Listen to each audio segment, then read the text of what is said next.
Hey guys, we are on the Crit City course testing out the DT Swiss wheels.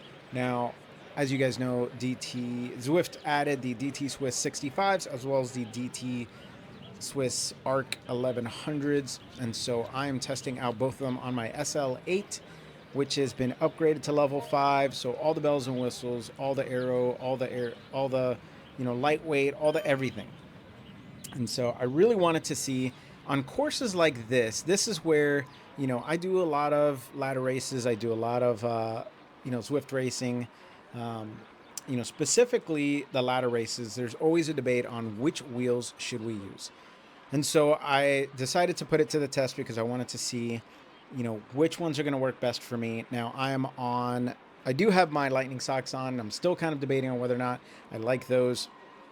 I really love my fire socks, but I've got to say, since I put in the work to earn the lightning socks, I do want to use them as much as possible for now.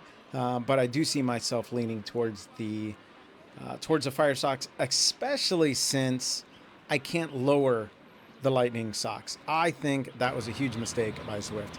And so as we get rolling here, you're going to see the DT Swiss 65s on the left and the Arc wheels on the right. And so what I did was I set myself up for 6 laps. Lap 1 and lap 4 are basically laps to warm up and kind of ramp up speed, because I wanted to cross this banner. As you'll see, I'm crossing at 37 kilometers an hour, now 38 kilometers an hour on the 65s, but I wanted to cross at speed. I wanted to make sure I was going as fast as possible, holding right around 250-ish watts. Now, you'll see the, watts kind of fluctuate between both sessions. Unfortunately, I did my best to control that. And what I did was I used the Wahoo app to connect to my smart trainer.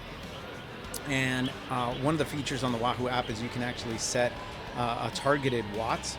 And so what I did was I set my trainer to 250 watts. Now, obviously, that's going to fluctuate. But what you're actually seeing is the watts from my machine pedals, or not pedals, but cranks. And so the wattage is going to vary a little bit, but I'm doing my best to hold right around 250 watts.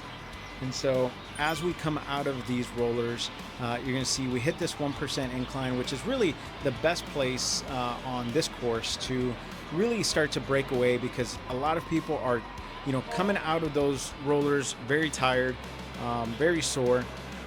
And you'll see with the 65s, I'm pushing a little bit higher speed this, first lap, essentially, first full lap. As we hit the corner, both of them are basically evenly matched now. And, holding right around 35 kilometers an hour. As we hit this arc, we get basically to the top of, what this little hill would be. And then we start to come downhill. And so rounding this corner at 36 kilometers an hour with both, but you see the 65s kind of get up to speed a little bit quicker. But as we start to get downhill, the disc wheels, quickly catch up. And that's one of the things I noticed, is that the disc wheels seemed almost effortless to pick up speed versus the 65s. Now, obviously, there's going to be a weight difference, and so that is something that is going to, I guess, change the CDA behind the scenes. I would love to be able to know what that is. And so as we get to the end of this straightaway here, both doing about 36 kilometers an hour, the disc wheels did hold a little bit more speed through that straightaway until the very end there. And so as we continue down, you see the 65s get up to speed a little bit quicker, and then the arc wheels kind of catch up almost immediately. And so right now we're again 42 and 41 kilometers an hour, now 41 kilometers an hour as we make this left.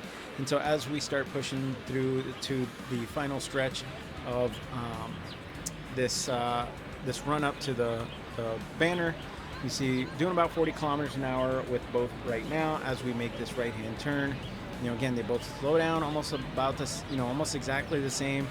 Maybe a millisecond, or within a second of each other, they alter speed, but they basically stay the same, through these, through the course. And so as we come through to the end of this straightaway, start to make this left, the, arc wheels are going to start to kind of match or are matching the DT65s with a little bit more speed, going 39 kilometers an hour. But what you'll see is that as we get to the top of the hill, both of them even out at 35, 36 kilometers an hour, coming back down, bottom out at 37, 38 kilometers an hour, and then get to the top at 31 kilometers an hour, get to the bottom at about 36 kilometers an hour, and then as we get to the top here, it bottoms out at 31 kilometers an hour, and then as it gets to the bottom, gets up to 36 kilometers an hour, and then as we go over the top again, 27 kilometers an hour, and as we hit the bottom of this, 34, and then coming out of here at 27 kilometers an hour. And so as we again start this 1% incline, it's slowly going to ramp up from 27 kilometers an hour.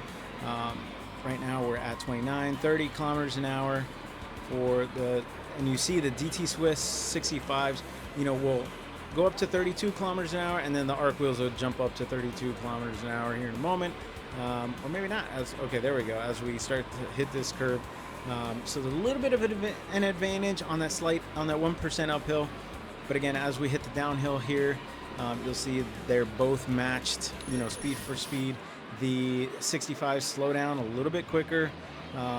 As we round the corner here, we're going 39, 40, 41 kilometers an hour, 43, 44, picking up speed, top out at 46 kilometers an hour for both of them, 47 kilometers, 48, getting up to about 50 kilometers an hour as we start to make this left.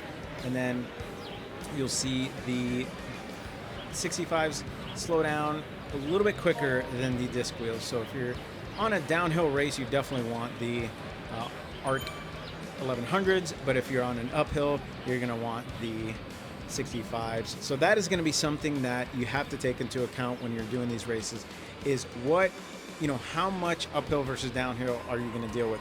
Or are you willing to put out a little bit more effort on the uphill in order to match the downhill? Now, one thing that I will show is that if you look at the average wattage across the course, according to Strava, the first two laps, which were on the 65s, I averaged 244 and 242 for the DT65s. And then the third and fourth lap at speed was 241 and 242 with the disc wheels, meaning I use less energy with the disc wheels to get the exact same time as I did with the DT65s. Now, it was only a 2-watt difference between the two, so not a huge deal. But again, this was at a controlled speed or a controlled wattage. So if you're at 100% trainer difficulty, that might make a big difference. So here we go up to Champs, just doing a quick test. Sprinting here at, I'm trying to hold 850 watts, which is what I have my Wahoo set to. And so I cross the line, and then I'm going to go ahead and do this again. Now, I'm going to slow it down, because what I want you to look at is on the right-hand side, the power for both of them. While I am currently slightly ahead of my Ghost, I'm doing less power. Now, this is, again, with the DT65s. I'm doing less power to get up this hill at almost identically the same speed than I am with the disc wheels. And so again, if you're gonna go on an uphill finish, now I don't know why it showed that I went slower, because I did finish ahead of my Ghost. And so that was really weird to me that I finished ahead of my Ghost, but it said I went, 0.04 seconds slower.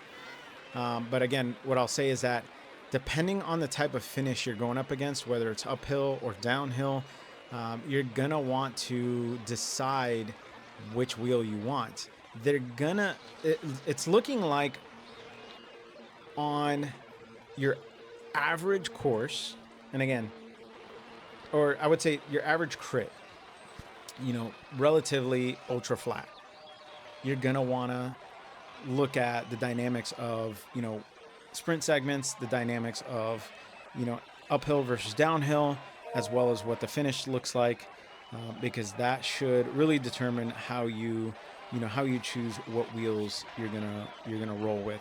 And so I hope this made sense. I hope this helps.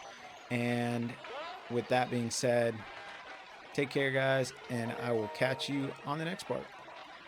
Hey guys, it's Miguel from That Thing You Just Watched. Hope you enjoyed that video, whether it was topic on nutrition or racing or the combination of both.